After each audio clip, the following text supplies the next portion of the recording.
In this lesson, let's learn together how to judge and handle underspin or no-spin shots. When preparing to receive an underspin or no-spin serve, first, lower your center of gravity.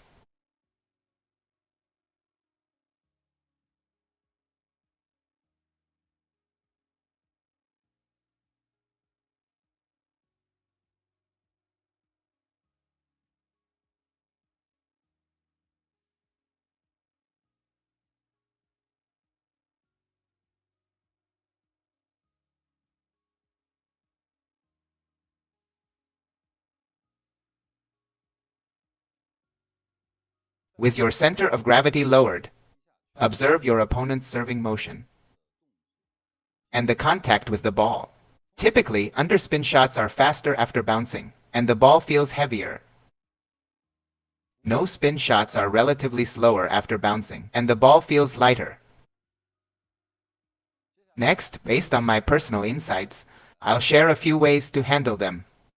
For beginners in training or matches, if you can't judge the spin of your opponent's serve, I recommend using the following two receiving methods.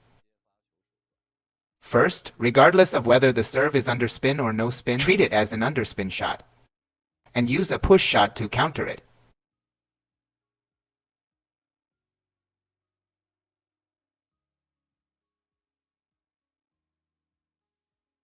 Avoid missing the serve outright.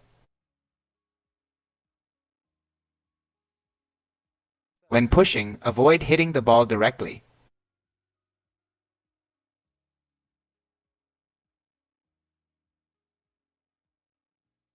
Add some brush to create spin.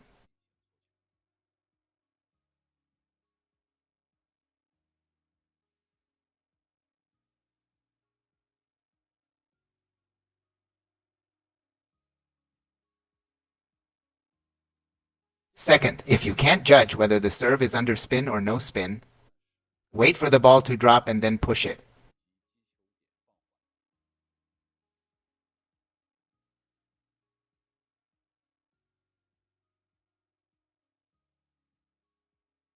Depending on your skill level, use the dropping point to receive the serve, because in table tennis spin, the rising point has the strongest spin, while the dropping point has the weakest spin.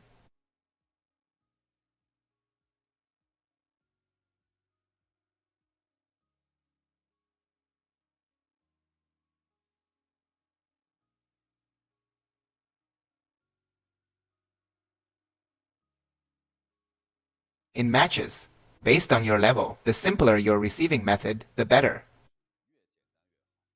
Do what feels most comfortable. In daily practice, observe more, practice more, and summarize more to improve your ability to judge spin.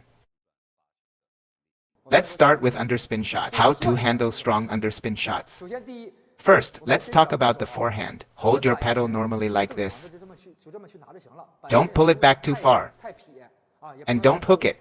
Just keep it natural. The same goes for the penhold grip. Just keep it natural. When receiving this serve, don't counter it with force. Many people receive it like this. Many people just block the ball. If the serve comes with strong forward momentum or is relatively long,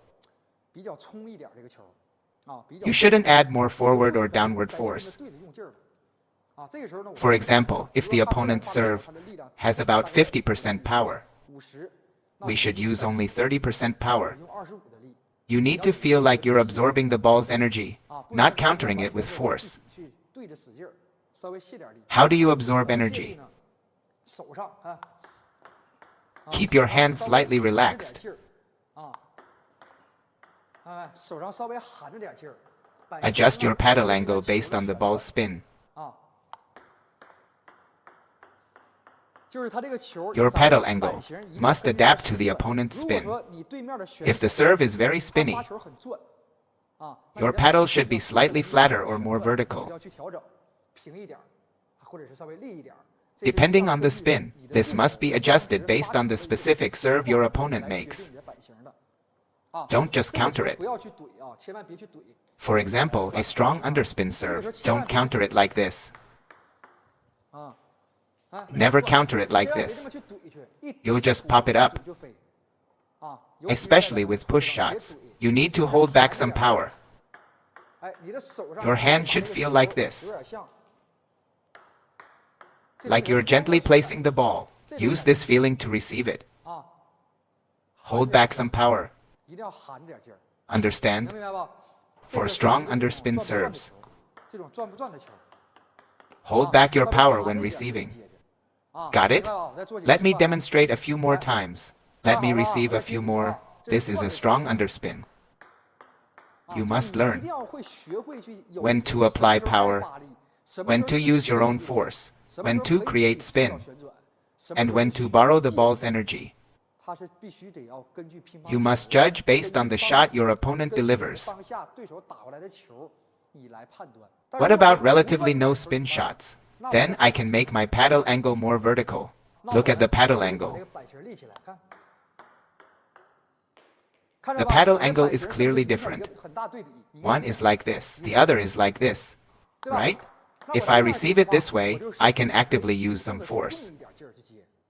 Because this shot is no spin, I can't use the same method as for strong underspin shots. If I still receive it that way, the shot will pop up too high.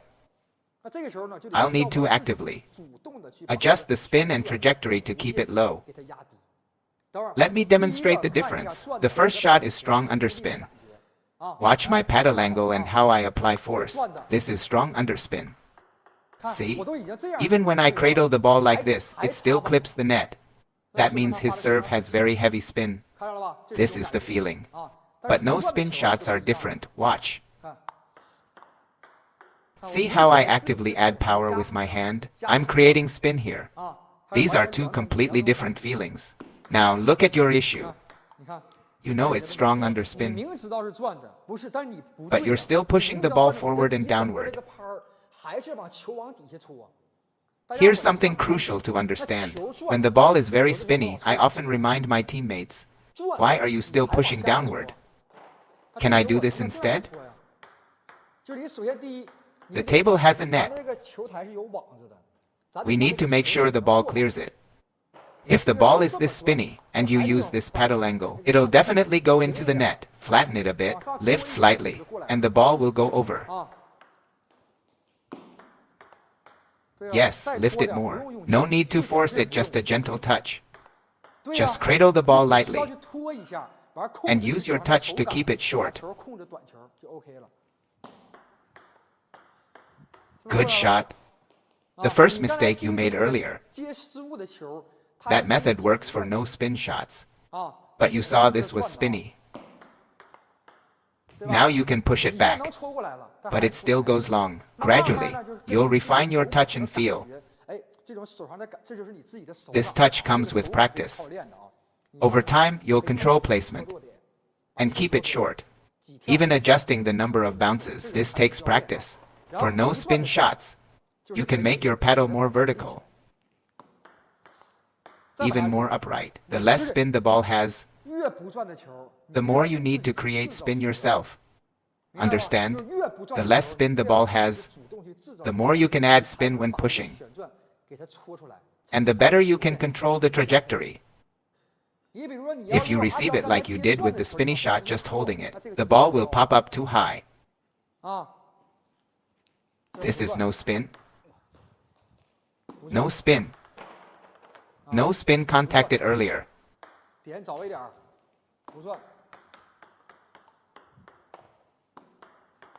Too late. Still too late. For no spin shots. The hand's feeling when applying force. You'll develop it with practice, then you'll understand it naturally. By joining my membership, you can watch more than 10 videos in advance and access 30 professional tutorial videos by Fangbo. I will continue to update a members-only video every week. These videos cover everything from beginner basics to advanced techniques.